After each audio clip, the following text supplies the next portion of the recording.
Until you understand that life on earth is a battle every day, you will not live well. Every new day comes with new battles. Success in life is your ability to face these battles and emerge victorious at the end. It is not just enough to fight a battle. In addition to that, you must be careful to make sure that you fight to the last.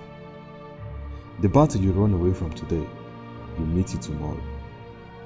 Remember, the victorious is not the one who left the battle, but the one who fought to the end. You were not put in the ring to only start the fight. No, you were brought in to fight to finish. If you must fight the battles of life to the end, then you must choose your battles wisely. You are not called to fight every battle. You are not fashioned for every kind of warfare. The earlier you understand this truth, the better for you. Some people go about fighting every kind of battle. It was never meant to be so. As you engage in this battle of life, you will definitely emerge victorious. You will be the last man standing as long as God is by your side. But one thing you can also be sure of is that you may not leave the ring without a cut, a bruise, a scratch, or a scar. The fiercest fights end with scars. A scar is not a mark of defeat, it is a medal of victory. Wear it with pride. The scars will tell the story of what you have gone through. Then they will remind you about the faithfulness of God in carrying you through to victory. Jacob was one man who fought and ended up with a scar, a limp. It happened on the night he was preparing to meet his brother Esau, whom he had offended and cheated many years ago.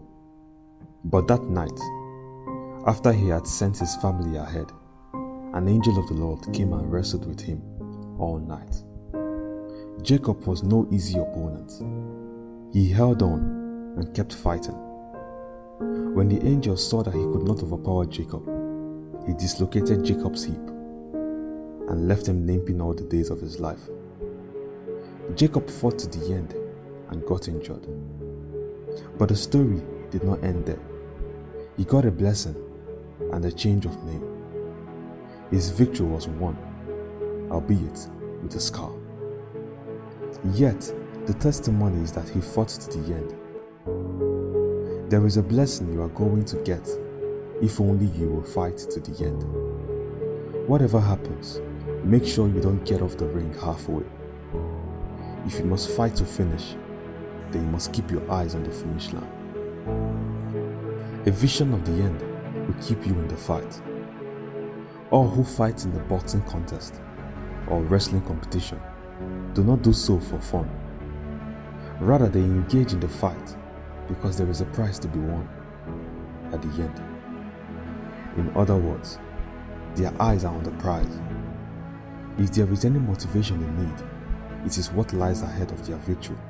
And so, because of that, they do not get sidetracked. They are pumped up and willing to endure all the blows.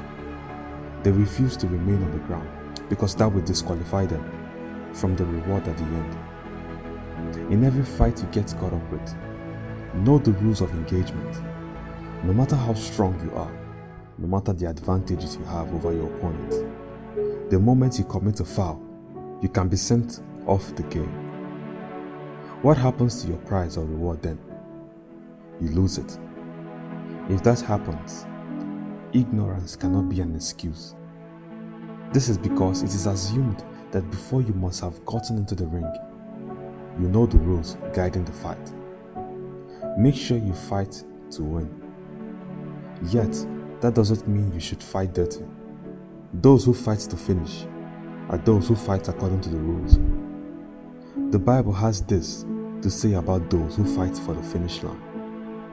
And if anyone likewise competes as an athlete, he is not crowned as victor unless he competes according to the rules.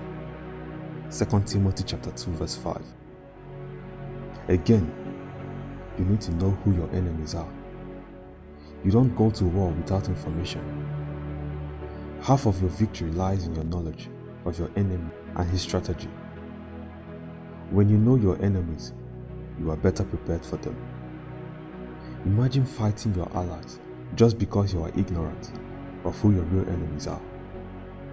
Once you know your enemies, you can know which weapons are suitable to fight them. Battles are fought with weapons. You can tell if you stand a chance of fighting to finish by the kind of weapons you have in your arsenal.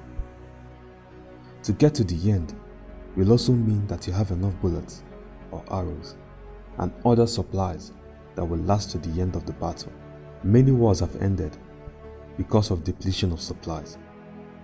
How do you keep a fight going when you do not have any weapons left to attack or defend with? As believers, we do not war with the weapons of this world.